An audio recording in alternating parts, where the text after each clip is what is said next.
Hey everyone, thank you for joining us here for KREM 2 News at noon. I'm Brandon T. Jones, and we start outdoors in the Outdoor Weather Center with Jenny Power, who's been keeping us up to date with all of the latest weather conditions. Jenny, we were just talking about, something pretty happy, right? Air quality is starting to clear up, but you are forecasting another weather impact alert.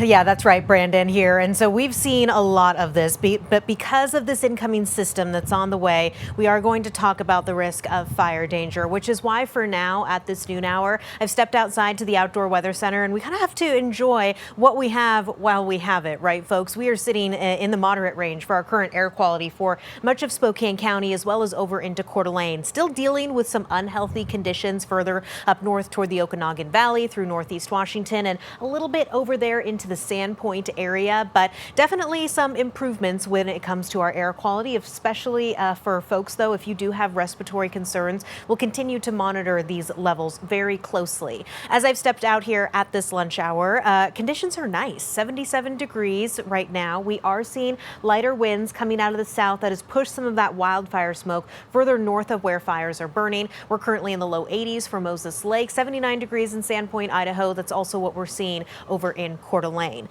Over the next 12 hours, we will see daytime highs here right around average in the mid to upper 80s. Dry conditions, though, over the next 12 hours. However, we are going to be under a weather impact alert for Wednesday because of elevated fire risk. We have the chances of isolated thunderstorms, meaning lightning and gusty winds, so we do now have red flag warnings in place for the region. The full details of this in just a few minutes. Brandon. All right, Jenny, as you continue to track all of the weather conditions, you can see from this map right here, all evacuations for the Fairview fire have been lifted. The Spokane County Sheriff's Office says the downgrades show how successful firefighting efforts have been. Meanwhile, there are still level 1, be ready, and level 3, go now evacuations in place for the Autumn Lane and Old Trails fire. And more than a week after the fires, crews are getting the upper hand on containment, working on the Spokane Area Fires. The Autumn Lane fire is now 89% contained. The Old Trail fire is still 73% contained, while the Fairview fire is 97% contained. As those fires decrease, fire crews head to more urgent burns across the Northwest. And thousands of evacuees are making their way back to their neighborhoods, and while many left their homes in an instant when the fires broke out, some chose to stay. KREM 2's Christian Garza shares a story of one woman who stayed behind to help fight the flames. As plumes of black smoke filled the area here near Indian Trail Road, many looked outside and saw it as a sign to grab what they could and run. But for one neighbor, she looked outside and it was more of a call to action. For more than a week, these streets were quiet. Houses sat empty, driveways were clear, and the people who lived here were left waiting to find out if they'd have anything to come back to. Now the sound of car engines and conversations have returned as families make their way back home for the first time since the Spokane complex fires forced them out. Sunday morning, I didn't sleep all night, as I'm sure nobody did. For Tricia Lord, coming home meant finally seeing for herself what was left behind. I knew I was certain the house would be gone, the way the wind was moving, and yeah, of course, it's just terrifying. But while Lord and so many others were away, someone was still here. You didn't leave? Nope. Oh, Max. He's in it with the firefighters over there. So. Max. Max. I go by Max. Max Powell has lived here for more than a decade. She built a life in this neighborhood after serving our country. And when the fire threatened the place she called home, she says she couldn't leave it behind. So I was hosing down houses. I drove up to where the houses were on fire, and there was a firefighter that lives there. Him and his 2 buddies had kept the line really well. I asked if they needed help, and the only help that they needed was just hosing down houses. So I just kept hosing down houses that I could reach to. Every day, she patrolled these now empty streets, checking on homes, watching the fire, and doing what she could to protect the neighborhood she knew so well. Yeah, I mean, I didn't sleep at night. I mean, I just kept seeing smoke, and every time I saw smoke, I got in the Jeep and drove around, make sure it was just smoke. But her efforts came at a cost. Yeah, I got hurt. I fractured my right foot. At the height of the fires, she says this neighborhood felt like a war zone. But I just kept going. I couldn't, the military and me or what, I just had to keep helping. A feeling she knows all too well after serving in Iraq.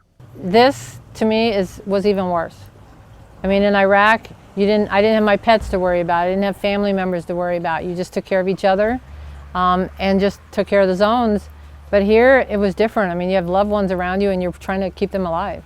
I feel like this was worse. Powell says she wasn't the only one who stayed. A handful of her neighbors also refused to leave, staying behind to protect the homes and streets they loved. But for Powell, there was always one question hanging over her head. When would it be over? That was my hardest thing, was not knowing if I was just going to have to sit here and wait and wait. But the streets aren't empty anymore, meaning Powell doesn't have to continue to keep watch. Hopefully I'll sleep soon, now that everybody's home. And when we were out here talking with Powell about her story, many of her neighbors started coming back as those evacuation levels had been downgraded. Now, neighbor after neighbor came up to her and personally thanked her for saving their house. Now, Powell will never say that she's a hero, but for the neighbors who came back to their house still standing, well, they think otherwise. In Spokane County, Christian Garza, KREM 2 News. Incredible story right there. Well, Spokane Public Schools is expected to declare a wildfire emergency during tomorrow's school board meeting.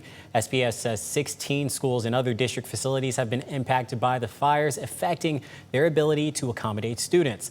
With this declaration, the school district can waive certain steps like competitive bidding to get the schools fixed.